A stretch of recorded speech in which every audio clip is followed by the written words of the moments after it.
जाती है। और यही वजह है कि सिर्फ हमारे देश इंडिया में लगभग 70 से 80% लोगों का शरीर किसी न किसी तरह से प्रोटीन की कमी का शिकार हो जाता है। और इसलिए ये भी पॉसिबल है कि उन लोगों में एक आप भी हो सकते हैं। दरअसल प्रोटीन हमारे शरीर और हमारे द्वारा खाए गए खाने दोनों में मौजूद होता है। इसलिए जब हमारे शरीर को खानों के जरिए सही मात्रा में प्रोटीन नहीं मिलता तो हमारा शरीर अपने ही अंदर के मांसपेशियों को तोड़कर प्रोटीन की जरूरतों को पूरा करने की कोशिश करने लगता है, और जिससे कि शरीर दुबलेपन का शिकार होने के साथ साथ हड्डियों की कमजोरी, स्किन प्रॉब्लम, बालों का झड़ना और टूटना, फैटी लिवर की समस्या, बच्चों का बहुत धीरे धीरे विकास होना और शरीर में तेजी से चर्बी का बढ़ना प्रोटीन की कमी का संकेत हो सकते हैं। लेकिन यहाँ समस्या ये है कि अक्सर लोगों को यह पता ही नहीं होता कि एक्चुअली में प्रोटीन होता क्या है और इसका हमारे शरीर में क्या काम होता है, जिसकी वजह से जब भी प्रोटीन का नाम आता है तो लोगों का ध्यान सिर्फ प्रोटीन सप्लीमेंट यानी वे प्रोटीन की तरफ जाता है और उन्हें ऐसा लगता है कि प्रोटीन की मुझे क्या जरूरत है। इसकी जरूरत तो सिर्फ उसको है जो बॉडी बिल्डिंग या फिर जिम करते हैं। लेकिन ऐसा सोचना पूरी तरह से गलत है, क्योंकि प्रोटीन एक ऐसा न्यूट्रिएंट होता है जिसकी बच्चे, बूढ़े, जवान, मर्द, औरत, जिम करने वाले और घर में बैठे रहने वाले हर किसी को अलग अलग मात्रा में जरूरत पड़ती है। लेकिन प्रोटीन सिर्फ सप्लीमेंट में ही नहीं बल्कि हमारे द्वारा खाए जाने वाली कई सारी चीजों में भी मौजूद होता है, और यही वजह है कि इसे हर हाल में अपने खानों के जरिए पूरा करना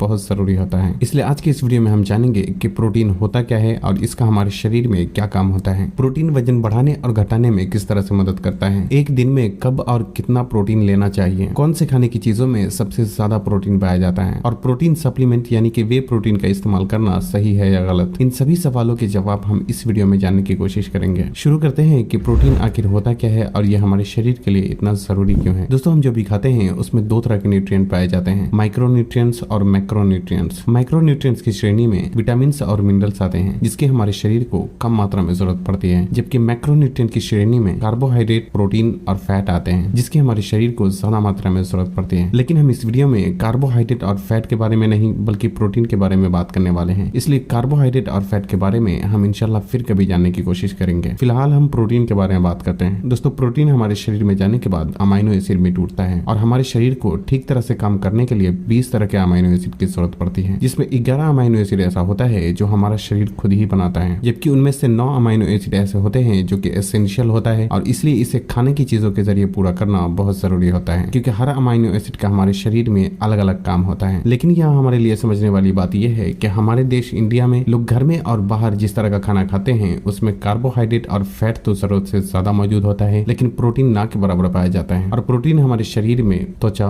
बाल, हड्डी और मसल्स के लिए बिल्डिंग ब्लॉक का काम करता है। साथ ही साथ ये शरीर में एंजाइम्स, हार्मोन्स, नए टिश्यूज को बनाने और डैमेज हुए टिश्यूज को रिपेयर करने में भी बहुत मदद करता है। और यही वजह है कि प्रोटीन वजन बढ़ाने और वजन घटाने दोनों ही सिचुएशन में बहुत ही जरूरी होता है, क्योंकि वो प्रोटीन ही होता है जो शरीर में गोश्त की मात्रा को बढ़ाने के साथ साथ चर्बी को कम करने में भी बहुत मदद करता है।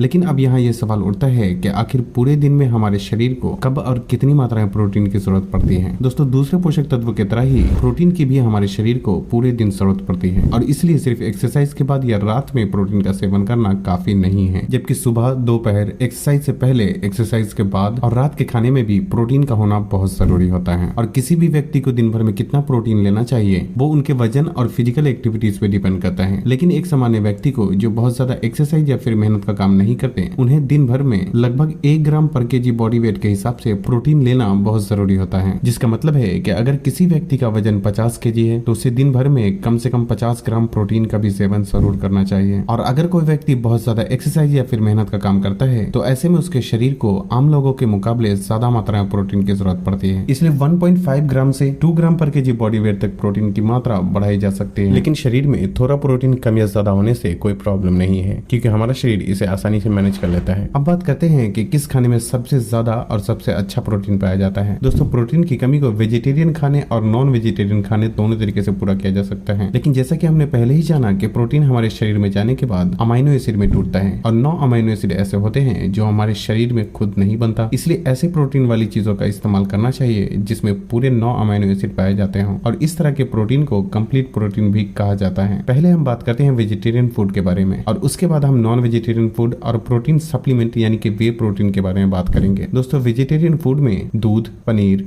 सोयाबीन और सोया चंक कंप्लीट प्रोटीन का सोर्स है, क्योंकि इसमें पूरे 9 अमीनो एसिड मौजूद होते हैं। इसके अलावा चना, बीन्स, दाल और मूंगफली में प्रोटीन मौजूद तो होता है, लेकिन ये कंप्लीट नहीं होता, क्योंकि इसमें मेथायोनिन नाम का अमीनो एसिड नहीं पाया जाता, जो कि हमारे शरीर के लिए बहुत जरूरी होता है। लेकिन इन चीजों को चावल के साथ मिलाकर खाने से ये कंप्लीट प्रोटीन हो जाता है, क्योंकि दाल और चने में जो मेथायोनिन नाम का अमीनो एसिड नहीं होता वो चावल में मौजूद होता है, और जो अमीनो एसिड चावल में नहीं होता वो दाल में मौजूद होता है। इसलिए दोनों को साथ में मिलाकर खाने से सभी अमीनो एसिड की पूर्ति हो जाती है। लेकिन यहाँ ये भी ध्यान देना जरूरी है कि चावल प्रोटीन का सोर्स नहीं है, और इसमें प्रोटीन की बहुत ही कम मात्रा पाई जाती है। और साथ ही साथ वेजिटेरियन प्रोटीन सोर्स में सबसे बड़ी समस्या ये होती है कि इनमें पाया जाने वाला प्रोटीन लीन प्रोटीन यानी कि शुद्ध नहीं होता, जिसका मतलब है कि इसमें प्रोटीन के साथ साथ ऐसी चीजें भी मौजूद होती हैं जिसकी हमारे शरीर को ज्यादा मात्रा में बिल्कुल भी जरूरत नहीं पड़ती। मिसाल के तौर पे कहा जाए तो सोया चंक में सबसे ज्यादा प्रोटीन होता है, यहाँ तक कि अंडे और चिकन से भी ज्यादा प्रोटीन सोया चंक में मौजूद होता है। लेकिन इसमें पाया जाने वाला प्रोटीन प्योर यानी कि शुद्ध नहीं होता, क्योंकि 100 ग्राम सोया चंक में लगभग 52 ग्राम प्रोटीन और 33 ग्राम कार्बोहाइड्रेट मौजूद होने के साथ साथ इसमें फाइटोएस्ट्रोजन नाम का हार्मोन भी काफी मात्रा में मौजूद होता है। इसलिए इसके ज्यादा इस्तेमाल से ये शरीर में ग्लाइकोजन की मात्रा को तो बढ़ाता ही है, साथ ही साथ शरीर में हार्मोन के संतुलन को भी बिगाड़ सकता है। लेकिन इसका 50 ग्राम या उससे कम मात्रा में सेवन करने में कोई प्रॉब्लम नहीं है। और उससे भी बेहतर यह है कि अगर आप वेजिटेरियन हैं तो ऊपर बताई सभी चीजों में से थोड़ा थोड़ा अपने खाने में शामिल करने की कोशिश करें, ताकि प्रोटीन की जरूरत भी पूरी हो जाए और शरीर को कोई नुकसान भी ना हो। अब बात करते हैं नॉन वेजिटेरियन सोर्स के बारे में। दोस्तों नॉन वेजिटेरियन फूड में एग व्हाइट्स यानी अंडे की सफेदी, चिकन ब्रेस्ट यानी चिकन का सीने वाला हिस्सा और मछली प्रोटीन का सबसे अच्छा सोर्स होता है, क्योंकि इसमें प्रोटीन की मात्रा ज्यादा होने के साथ साथ हाई क्वालिटी प्रोटीन पाया जाता है। उदाहरण के लिए कहा जाए तो एक एग व्हाइट्स में 4 ग्राम प्रोटीन, 0 फैट और 0 कार्बोहाइड्रेट मौजूद होता है। वहीं 100 ग्राम चिकन ब्रेस्ट में लगभग 31 ग्राम प्रोटीन होता है, साथ ही साथ कार्बोहाइड्रेट और फैट ना के बराबर पाया जाता है। जबकि 100 ग्राम मछली में लगभग 20 ग्राम प्रोटीन, लो कार्ब और लो फैट होता है। कार्बोहाइड्रेट और फैट बहुत कम मात्रा में पाया जाता है, और अगर किसी मछली में फैट होता भी है तो वह अनसैचुरेटेड फैट होता है, जो कि हमारे शरीर के लिए फायदेमंद ही होता है। और जैसा कि आप देख सकते हैं कि इन सभी चीजों में प्रोटीन की मात्रा बहुत ज्यादा होती है और कार्बोहाइड्रेट और फैट बहुत कम मात्रा में मौजूद होता है, जो कि इसे प्योर और शुद्ध प्रोटीन का सोर्स बनाता है। और इसलिए अगर आप चाहें तो अपने पूरे दिन की प्रोटीन की जरूरत को पूरा करने के लिए इनमें से किसी एक चीजों को या फिर सभी में से थोड़ा थोड़ा अपने खाने में शामिल कर सकते हैं।